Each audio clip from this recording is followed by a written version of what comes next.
ইল্লাল্লাহ, আর একটা হচ্ছে আল্লাহু আকবার। এই চারটার চেয়ে শ্রেষ্ঠ জিকির আর নাই। কথা বলেন, এটা এই চারটার ভিতরে ইল্লাল্লাহ আছে? কথা বলেন। এজন্য জিকিরকে আমরা খণ্ডিত করব না। ঠিক যেমন যেমন সহিহ সুন্নাহ এসেছে তেমন তেমন জিকির করলে আপনার কলিজাটারে ঠান্ডা করে দিবে কে?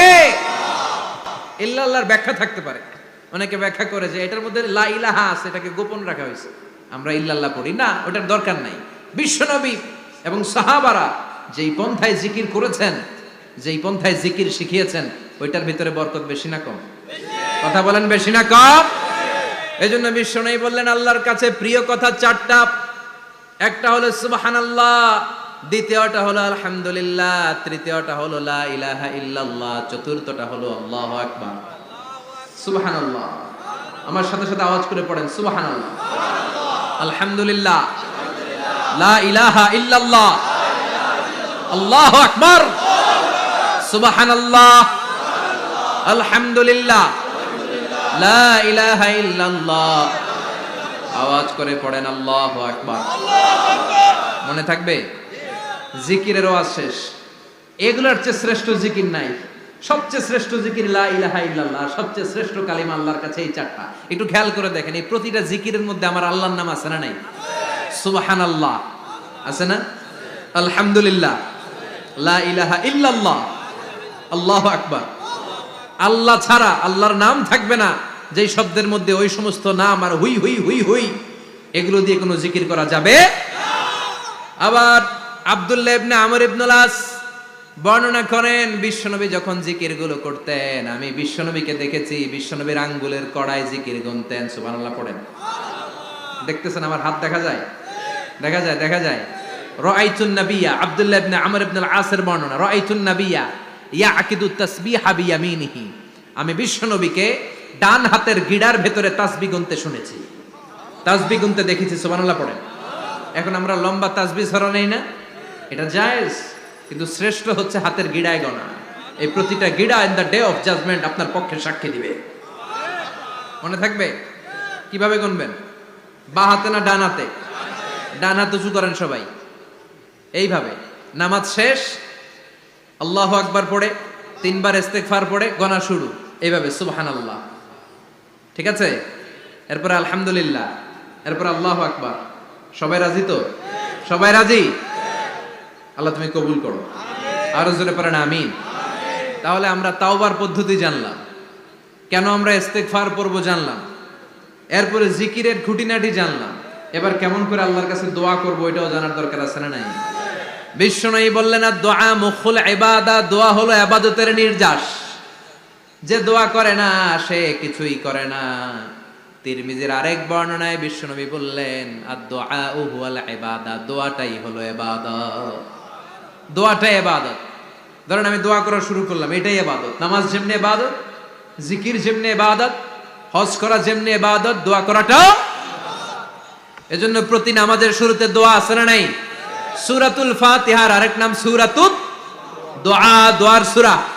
আমরা প্রত্যেকবার সূরা ফাতিহা যখন পড়ি আমরা পড়ি ইহদিনাস সিরাতাল মুস্তাকিম। সবাই পড়েন ইহদিনাস সিরাতাল মুস্তাকিম। ও আল্লাহ, আপনি আমাদেরকে সরল সঠিক পথ দেখান। পড়েন আমিন। ও আল্লাহ, show us the right path, show us the correct path, show us the middle path. আল্লাহ মধ্যম পন্থা দেখান, মাঝামাঝি রাস্তাটা দেখান, সিরাতুল মুস্তাকিম দেখান। আমাদেরকে রাস্তা দেখায় কে? কথা বলেন না। আমরা যদি পথ ভুলে যাই, পথ দেখায় দেয় কে? আমি যদি কোনদিন পথে ভুলে যাই, হাত ছানি দিয়ে কাছে নিও, মমতার বন্ধনে আমায় বেঁধে সব ভুল ক্ষমা করে দিও। আমি যদি কোনদিন পথ ভুলে যাই, হাত ছানি দিয়ে কাছে নিও, মমতার বন্ধনে আমায় বেঁধে সব ভুল ক্ষমা করে দিও।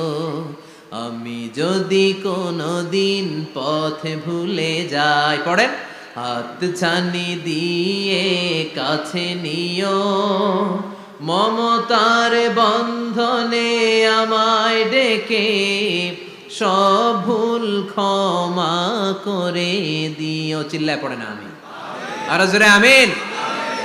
এজন্য বিশ্বনবী বললেন যে দোয়া বাদ দিল তার সব বাদ। কারণ দোয়া দিয়ে নামাজ শুরু, দোয়া দিয়ে সব শুরু। দোয়াটাই হলো ইবাদত। চিল্লায় বলেন ঠিক কিনা?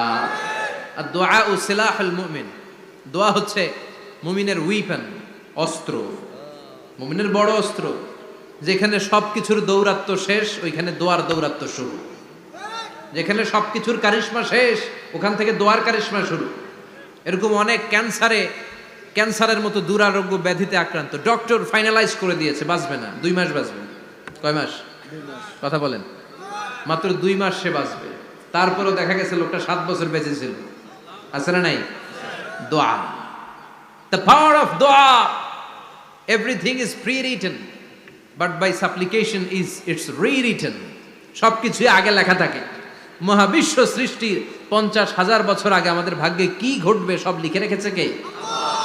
সব অপরিবর্তনীয়। কিন্তু এই তাকদিরেরও কিছু জিনিস আল্লাহ চেঞ্জ করে দেয় দোয়ার বরকতে। এজন্য দোয়া করার দরকার আছে না নাই? মায়ের কাছে দোয়া চাবেন, মায়ের দোয়া আল্লাহ ফেরায় না।